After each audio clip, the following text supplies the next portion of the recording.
वैष्णवेभ्यो नमो नमः।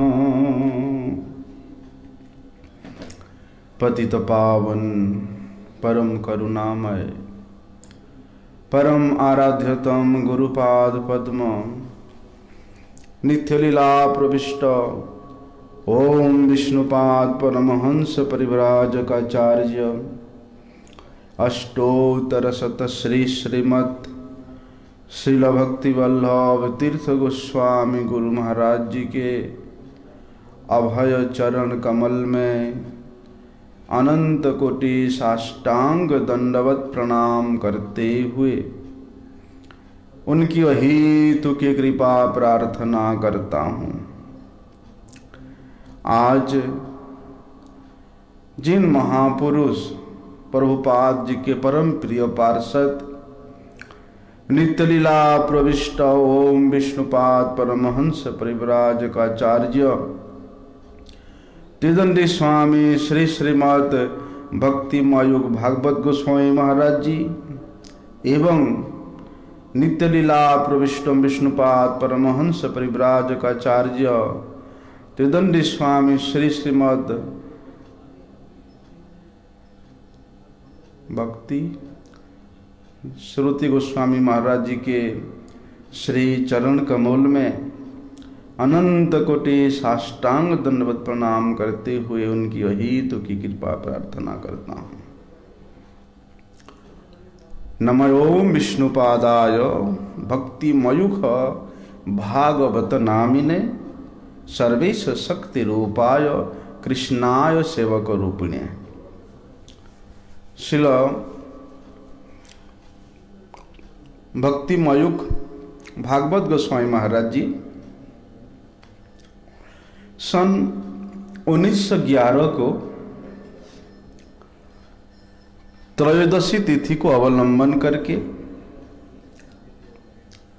पिता श्री विष्णुपद चट्टोपाध्याय पिता श्री रामशंकर चट्टोपाध्याय और माता श्री कुसुम कामिनी देवी को अवलंबन करके प्रकट हुए थे। बचपन से ही शिशु काल से ही इनमें विचित्र महापुरुषोचित लक्षण देख करके इनके पिता श्री रामशंकर मुखोपाध्याय बहुत सारे वैष्णवों को, ब्राह्मणों को, अभ्यागत अतिथियों को, दीन दुखी जनों को, आत्मीय स्वजनों को बहुत सारे अन्न वस्त्र अर्थादि दान किया था। और बताते भगवान शिव के कृपा से ये पुत्र रत्न का प्राप्ति हुआ। ये सोच करके माता पिता ने शिव का नाम रखा श्री शंकरलाल मुखोपाध्याय। शिशु काल से ही इनमें एक अद्भुत शुभ आचरण देखने को मिलता था। किस प्रकार का आचरण? भक्तिपूर्ण आचरण, वैराग्य, मौन, उदारता, प्रशांत भाव, ये शिशु के अंदर में बचपन से ही देखने को मिलता था। और अपने पुत्र श्री शंकरलाल का इस प्रकार बाल्यकाल से ही सुंदर सुगुण से सुसज्जित आचरण को देख करके उनके माता पिता भी बहुत आनंदित होते थे। बाल्यकाल से ही विद्या अध्ययन करने में वे जितना मेधा और दक्षता का प्रदर्शन करते थे उसके कारण वे उतना ही सब लोगों के प्रियता को भी अर्जन किए थे। इनके पिता ने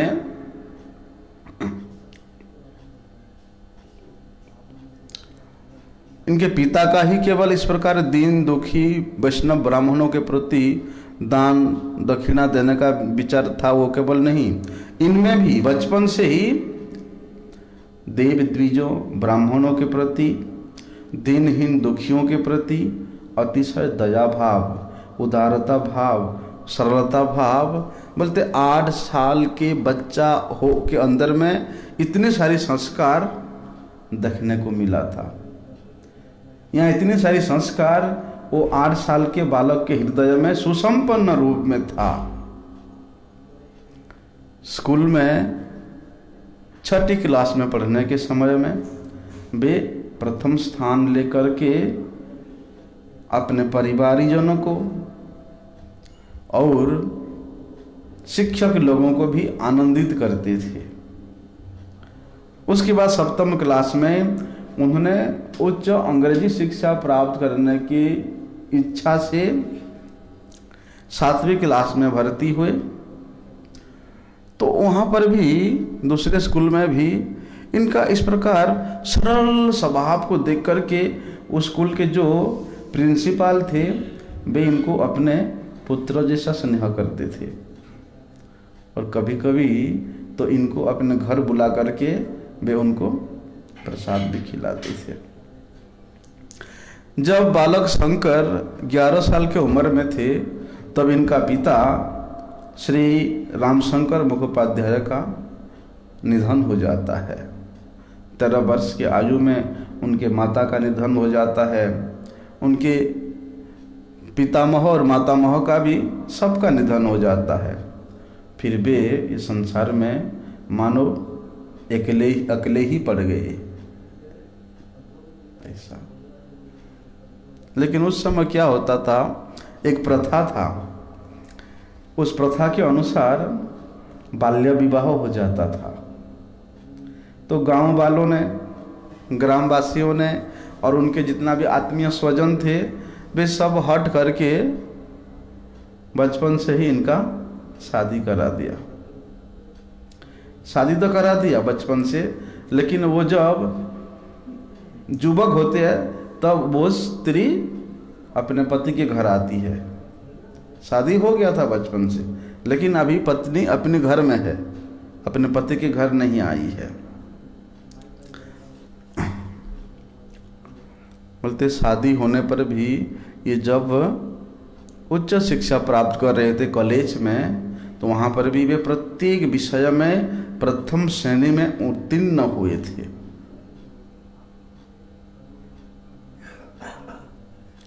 और जब वे फिर यूनिवर्सिटी में पढ़ने के लिए कोलकाता में गए, उसी समय पीछे से एक संभ्रांत परिवार के थे, धन संपत्ति से परिपूर्ण परिवार के थे, ज्ञान गुण मान सम्मान से परिपूर्ण था इनका परिवार। लेकिन देखे उनके स्वजन लोग कि इसका पीछे तो कोई है नहीं और ये तो पढ़ने के लिए दूसरे शहर में गया है। पीछे से इनका जितना भी धन संपत्ति, जमीन बाड़ी, घर था, सब वो लोगों ने छल करके हड़प लिया। लेकिन वे तो बचपन से ही वैरागी स्वभाव के थे, इसलिए इसके प्रति उन्होंने कोई भी अपने मन में दुख व्यक्त नहीं किया या अपने चित्त को अस्थिर नहीं किया। क्या क्या उन्होंने उसके बाद अपना पढ़ाई छोड़ दिया और श्रीमन महाप्रभु के नित्य पार्षद श्रीपाद काशीश्वर गोस्वामी के श्रीपाठ पर,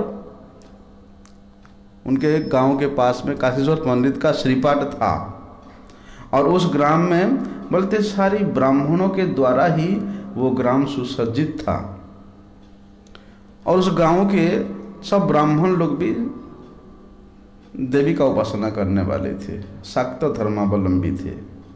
किंतु ये शंकर लाल ये बाल्यकाल से ही ना कोई देवी का ना कोई देवताओं का के प्रति उनका विशेष इष्ट भाव था। केवल भगवान श्री हरि के भक्ति करने में ही उनका चित्तवृत्ति लगता था। हरि भक्ति परायण थे। और बताते हैं कि ये बचपन से इतना सुंदर भजन गाते थे कि उनके सुमधुर कंठ से हरि नाम कीर्तन श्रवण करके, विभिन्न महाजनों के पदावली को श्रवण करके उस गांव के सभी लोग भाव विभोरित हो जाते थे। और धीरे धीरे वे उस गांव वासियों को शाक्त धर्मावलंबी से श्री हरि सेवा परायण बनाने के लिए प्रयास किए और एक दिन उनका प्रयास सफल हुआ। बोलते जो जो ब्राह्मण शाक्त धर्मावलंबी थे वो सब लोगों को हरि भक्ति परायण करा करके वे वहाँ पर एक संकीर्तन दल बनाए और ये संकीर्तन दल प्रत्येक दिन कभी इस गांव में कभी उस गांव में गांव में जा करके हरि संकीर्तन करके लोगों को परमानंद प्रदान करने लगे थे। एक बार तो एक गांव में एक युवक, क्या हो गया था पता नहीं, लेकिन वो मर ही गया था। लेकिन इन्होंने उस युवक के घर में जाकर के हरि संकीर्तन करके उस मृत प्राय युवक का प्राण भी दोबारा लौटा दिया था।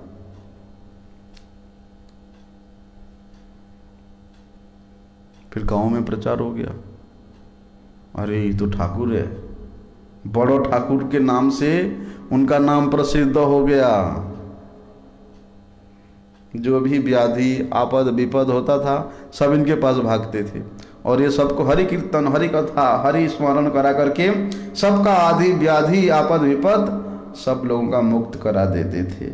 धीरे धीरे लोग इनको बड़ ठाकुर के नाम से पुकारने लगे।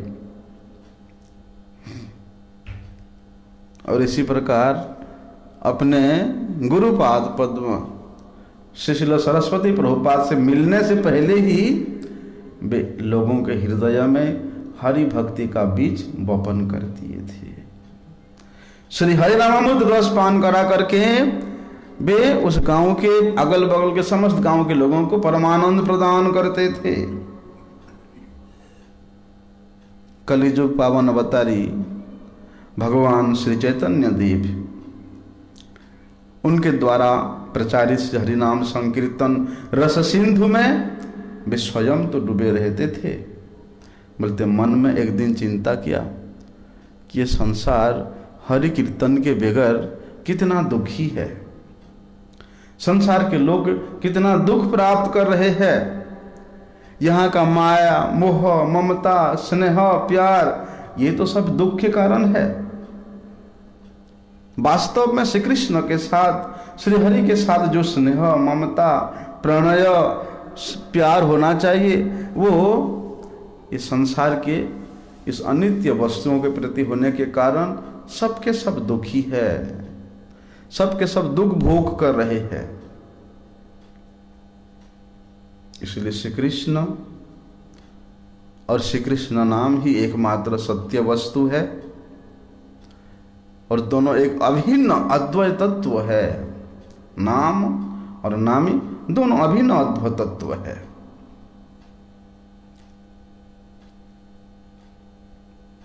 इस प्रकार उनके हृदय में शुद्ध गौड़ीय तत्व विचार अपने आप उद्भासित हुआ। क्योंकि श्रील प्रभुपाद जी के जितने भी जन है वे केवल इसी जन्म में ही प्रभुपाद जी के पार्षद नहीं है, वे तो नित्य गोलोक में भी श्रील प्रभुपाद जी के अनुचरी है। तो उनके हृदय में भगवत तत्व किस प्रकार से उद्भासित नहीं हो सकता, अर्थात नित्य निरंतर वे उस तत्व में स्थित रहते हैं। इसलिए वे बताते थे, अभी मेरे प्राण प्रिय बांधव नित्य जीवन साथी का किस उपाय से कहाँ दर्शन करूं, कौन बताएगा, किसके पास जाने से मुझे वही मार्ग दिखाएगा। इस प्रकार चिंतन करते करते वे बालक शंकर लाल हमेशा संसार से, संसारी व्यक्तियों से, संसारी वस्तुओं को संग्रह करने से वे दूर रहते थे, क्योंकि वे जानते थे कि श्री कृष्ण ही एकमात्र मेरे प्राण प्रिय बांधव है, वे ही मेरे जीवन के नित्य साथी है। इसलिए श्री कृष्ण को प्राप्त करने की इच्छा से वे संसार के कोई व्यक्ति वस्तुओं के साथ अपना स्नेह ममता को नहीं रखे थे। और कभी कभी तो केवल श्री कृष्ण के भाव में भी डूबे रहते थे और उनके चरणों में प्रार्थना करते थे, कहाँ जाऊं कहाँ पाऊं ब्रजेंद्र नंदन। दिन रात उनका यही ध्यान रहता था। इस अवस्था में एक दिन क्या हुआ,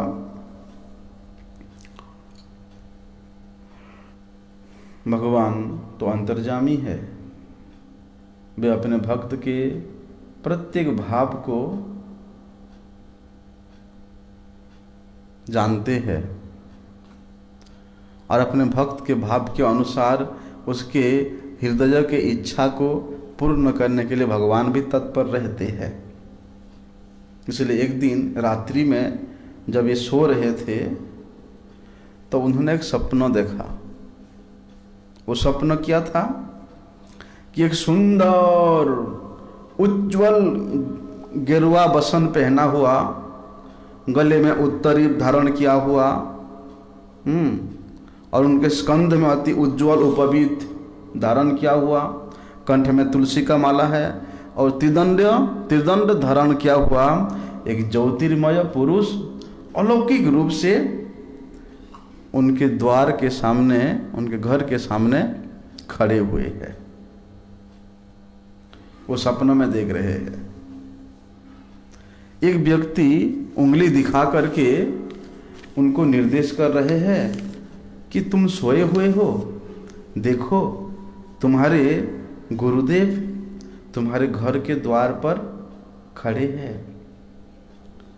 यही महापुरुष, जिन महापुरुष को तुम स्वप्न में देख रहे हो, वे और कोई नहीं है, वे तुम्हारे नित्य बांधव, नित्य संबंधी गुरुदेव है।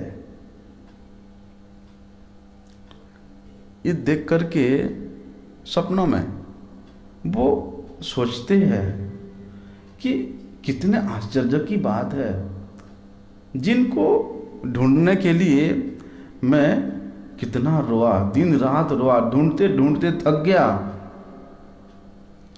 तब नहीं मिले, लेकिन आज भी स्वयं मेरे द्वार पर आकर के विराजमान है। भगवान की कैसी कृपा है। ऐसे सोच ही रहते सपना में कि उनके सपना टूट गया, सपना भंग हो गया। तब वे अपने सैया से उठ करके बैठते हैं। बैठे बैठे सोच रहे हैं कि मेरे गुरुदेव को मैंने स्वप्नों में देखा, किंतु इतनी बड़ी पृथ्वी पर मेरे गुरुदेव को कहाँ ढूंढूंगा। स्वप्न में तो भगवान मेरे गुरुदेव का दर्शन करा दी, लेकिन उन गुरुदेव को ये इतना बड़ा पृथ्वी में कहाँ ढूंढूंगा, कहाँ जाके उनको प्राप्त करूंगा। ठीक उसी समय जब वे उठे सुबह सुबह, और ये सपना सुबह का सपना था, मंगल मुहूर्त का सपना था। मंगल मुहूर्त का सपना जो होता है वो प्रायशः सच ही होता है। इसलिए जैसे ही उठे तो उनके दरवाजा से आवाज आ रहा है, कोई बाहर से बुला रहा था उनको और बोल रहा था कि दरवाजा खोलो। और जैसे ही दरवाजा खोल के देखा वहां पर, तो एक व्यक्ति, उन्होंने जिस सन्यासी का, जिस महापुरुष का स्वप्न देखा था, एक व्यक्ति उन्हीं महापुरुष, उन्हीं सन्यासी का एक चित्रपट लेकर के उनके द्वार पर खड़ा है। वो बहुत जल्दी उस व्यक्ति के पास जाके पूछते हैं कि आप कौन, और आपके हाथ में ये जो चित्रपट है वे कौन है। मैं तो सपनों में आज इन्हीं को ही देखा था, अभी 1 घंटा पहले इन्हीं को सपनों में देखा था, और अभी अभी आप उनको लेकर के यहाँ पर प्रकट हुए। तो वे व्यक्ति बोलते हैं कि मेरा नाम श्री भुजंग भूषण मित्र है।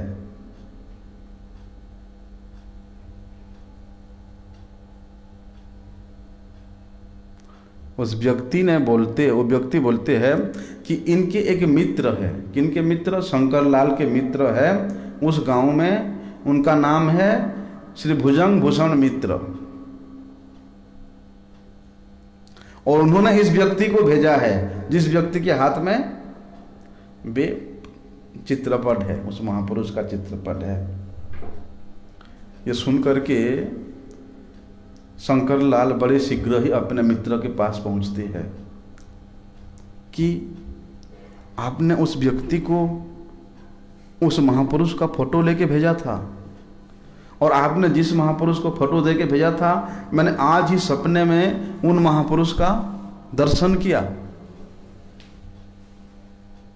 उसके बाद शुरू हो गया दोनों मित्रों के वार्तालाप।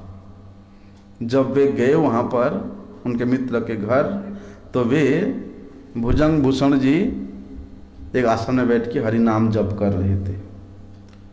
उनको इस प्रकार देख करके शंकर लाल के मन में बड़ी श्रद्धा हुआ, और उनसे वार्तालाप करते करते, आलोचना करते करते पता चला कि उन्होंने सपनों में जिस सन्यासी का दर्शन किया था और आलेख्य में उनके घर के सामने जो महापुरुष का दर्शन किया था, वे महापुरुष थे श्री धाम मायापुर के श्री चैतन्य मठ के प्रतिष्ठाता जगत गुरु श्री शिल भक्ति सिद्धांत सरस्वती ठाकुर प्रभुपाद।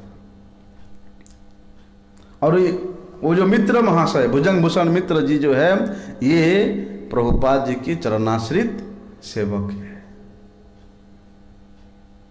तो बहुत समय तक उस भुजंग जी के साथ, भुजंग भूषण जी के साथ शंकर लाल का श्रील प्रभुपाद जी की महिमा के बारे में बड़ी चर्चा हुआ। उन्होंने अपने गुरुदेव की महिमा को शंकर लाल को सुनाया, और शंकर लाल ने प्रभुपाद जी के इस प्रकार महिमा को सुन करके वे तो बड़े आनंद हुए, बड़े परमानंद के सिंधु में डूब गए। तब दोनों के बीच में ये तय हुआ कि आने वाले जो फाल्गुन पूर्णिमा है, श्रीमन महाप्रभु के आविर्भाव तिथि दोल महोत्सव के समय में हम दोनों सीधा मायापुर जा करके श्रील प्रभुपाद जी के चरणों का दर्शन करेंगे। किंतु मायापुर जाने से पहले वो जो मित्र थे, मित्र महाशय भुजंग भूषण मित्र महाशय, उनका शरीर खराब हो गया, अस्वस्थता के कारण वे जा नहीं पाए। लेकिन शंकर लाल श्रद्धा से युक्त होकर के साहस के साथ अकेले सीधा मायापुर पहुंचते हैं। शाम के वक़्त वे सीधा मायापुर श्री चैतन्य मठ में पहुंचते हैं, और वहाँ पर सबसे पहले तो योगपीठ में श्री गुरु गौरांग के आविर्भाव स्थान योगपीठ मंदिर में श्री लक्ष्मी प्रिया, विष्णु प्रिया, श्री गौरांग देव, श्री राधा गोविंद जी पंचतत्व की संध्या आरती हो रहा था। उसको दर्शन करने के बाद वे योगपीठ मंदिर में मतलब बहुत सारे वैष्णव भक्तों के बीच में वही स्वप्नों में देखे हुए सन्यासी अर्थात जगत गुरु श्रील प्रभुपाद अपने दिव्य आसन में बैठ करके उन सबको हरि कथा सुना रहे हैं। दूर से ही श्रील प्रभुपाद जी का दर्शन करके और श्रील प्रभुपाद जी के श्री मुख से हरि कथा श्रवण करके इनका तन मन प्राण आनंद सिंधु में डूब गया और सोचे कि आज मेरा जीवन सार्थक हुआ। ये सोच करके वे दूर से ही श्रील प्रभुपाद जी को अत्यंत भक्तिपूर्वक साष्टांग दंडवत प्रणाम किया और वहां बैठ करके बड़े ही मनोनिष्ठ होकर के श्रील प्रभुपाद जी के प्रवचन को सुनने लगे। उसके बाद थोड़ी समय बाद प्रसाद का घंटी बजा। सब लोगों ने प्रसाद पाने के लिए जाकर के बैठ गए। तो शंकर लाल देख करके भी उन लोगों के साथ प्रसाद पाने के लिए उस पंक्ति में बैठ गए। प्रसाद पाने के बाद वहीं पर ही विश्राम कक्ष में वे सबके साथ विश्राम किया। जब सुबह हुआ तो पता चला कि आज गौर पूर्णिमा है और आज बहुत सारे लोगों को श्रील प्रभुपाद जी हरिनाम दीक्षा प्रदान करेंगे। और जिसका जिसका हरिनाम दीक्षा होगा सब लोगों ने अपना अपना नाम पहले से ही, एक दिन पहले से ही लिखवा दिए थे। लेकिन शंकर लाल सोचते हैं मैंने तो नाम लिखाया नहीं और मेरा तो लेने का बहुत इच्छा है, क्या किया जाए। नाम नहीं लिखा करके भी उन लोगों के लाइन में बैठ गए जिन लोगों का नाम लिखा हुआ है हरिनाम दीक्षा लेने के लिए। किस प्रकार से बैठे सब लोग? इस प्रकार से गंगा स्नान करके आके, मुंडन क्रिया करके, तिलक धारण करके बैठे थे। ये शंकर लाल भी उनके साथ बैठ गए और मन में सोचते हैं मैंने जिनको स्वप्नों में दर्शन दिया, देखा था, दर्शन किया था,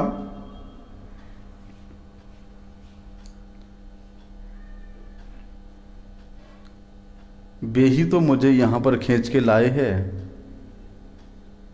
और क्या वे मुझे पहचान पाएंगे? ऐसा मन ही मन वे सोच रहे थे। इन्होंने ही तो कृपा करके मुझे स्वप्नों में दर्शन दिया था और इन्होंने ही तो अपने दर्शन से आकर्षण करके मुझे यहाँ तक खींच के लाए हैं। क्या वे मुझे अभी पहचान पाएंगे? ऐसे वे मन ही मन सोच रहे थे। कुछ समय बाद श्रील प्रभुपाद जी आकर के अपने दिव्य आसन पर विराजमान हो गए। पहले 2 व्यक्तियों का हरिनाम प्रदान किया। उनको हरिनाम तो दे रहे थे प्रभुपाद जी, लेकिन तीसरे नंबर में बैठे ये शंकर लाल के ऊपर प्रभुपाद जी का बार बार दृष्टि जा रहा है और शंकर लाल का भी श्रील प्रभुपाद जी के प्रति एक अनिष्ट दृष्टि है। उसके बाद श्रील प्रभुपाद जी शंकर लाल को अपने पास बुलाते हैं और पूछते हैं क्या आप हरिनाम दीक्षा लेंगे? क्योंकि इनका नाम तो लिखा नहीं था। अभी जिसका जिसका हरिनाम दीक्षा होगा उनका उनका नाम तो पढ़ पढ़ के बुलाते थे। अभी इनका नाम लिखा नहीं है तो प्रभुपाद जी इनको पास बुलाते हैं और पूछते हैं क्या आप हरिनाम दीक्षा लेंगे? तो ये इतना उत्साह से हाँ बोले कि प्रभुपाद जी ने इनका उत्साह को देख करके एक साथ इनको हरिनाम भी दिया और ब्राह्मण दीक्षा भी प्रदान किया और नाम रखा श्री शुभ विलास ब्रह्मचारी जी नाम रखा। और यही शुभ विलास ब्रह्मचारी इस प्रकार आचरण किया, इस प्रकार शुद्ध भक्ति का सदाचार अनुष्ठान किया। तो उनके इस प्रकार के आदर्शमय जीवन को देख करके श्रील प्रभुपाद जी ने इनको श्री भक्ति विनोद इंस्टीट्यूट उच्च विद्यालय के धर्म के शिक्षक के रूप में इनको नियुक्ति प्रदान किया। जितने भी स्टूडेंट होते थे, छात्रगण, इनके सानिध्य में मानव जीवन का क्या कर्तव्य है, मानव जीवन का धर्म किस प्रकार से रक्षा किया जा सकता है, इसके बारे में विशेष रूप से इनसे सुन करके वे भी सदाचार का पालन करते थे, जितना भी छात्र स्कूल में थे। इसको देख करके श्रील प्रभुपाद जी ने उनको दैनिक नदिया प्रकाश पत्रिका के संपादक का सेवा प्रदान किया।